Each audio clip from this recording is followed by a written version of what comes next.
যারা প্রতিনিয়ত বাংলাকে ছোট করতে, বাংলার মুখ্যমন্ত্রী মাননীয় মমতা বন্দ্যোপাধ্যায় মহাশয়াকে বদনাম করতে, বাংলাকে নিচু দেখাতে, বাংলার নেত্রী মাননীয় মুখ্যমন্ত্রী মমতা বন্দ্যোপাধ্যায়ের করা কাজগুলোর বদনাম করেন, বাংলার নেত্রী মাননীয় মুখ্যমন্ত্রী মমতা বন্দ্যোপাধ্যায়ের উন্নয়নগুলোর বদনাম করে, তাদেরকে আমি বলতে চাই, আপনাদের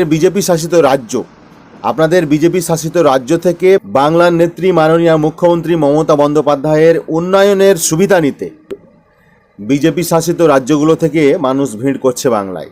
হ্যাঁ বন্ধুরা, ঠিকই বলছি। আজকে পশ্চিমবঙ্গের হাসপাতালগুলোর কথা বলছি।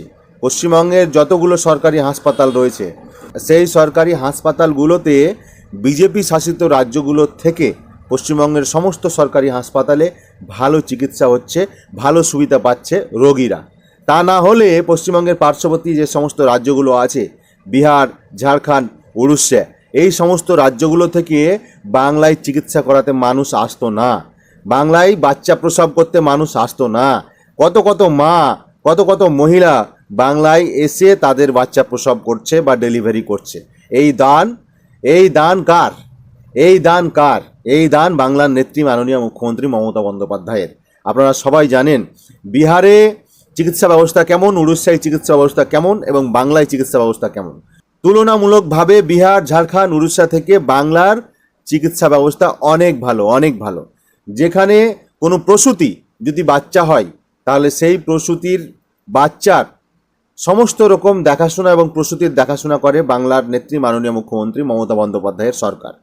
তার সাথে সাথে যদি মেয়ে বাচ্চা হয়, তাকে বাড়ি পৌঁছে দেওয়ার দায়িত্ব অ্যাম্বুলেন্সে করে, তার যাবতীয় চিকিৎসার দায়িত্ব এবং তাকে শেষমেশ বাড়িও পৌঁছে দেওয়ার দায়িত্ব নিয়ে থাকে পশ্চিমবঙ্গ সরকার।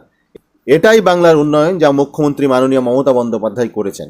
তবুও যারা চোখে অন্ধভক্তের চশমা লাগিয়ে রেখেছো, বারবার বাংলাকে কুৎসা করার চেষ্টা করছো, বারবার বাংলাকে বদনাম করার চেষ্টা করছো, তাদেরকে আমি বলতে চাই, বাংলায় থেকে, বাংলায় খেয়ে, বাংলার পরে নির্লজ্জর মতো বাংলার বদনাম করতে লজ্জা করেন আপনাদের?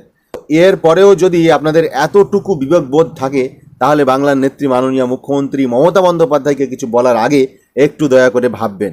জয় বাংলা।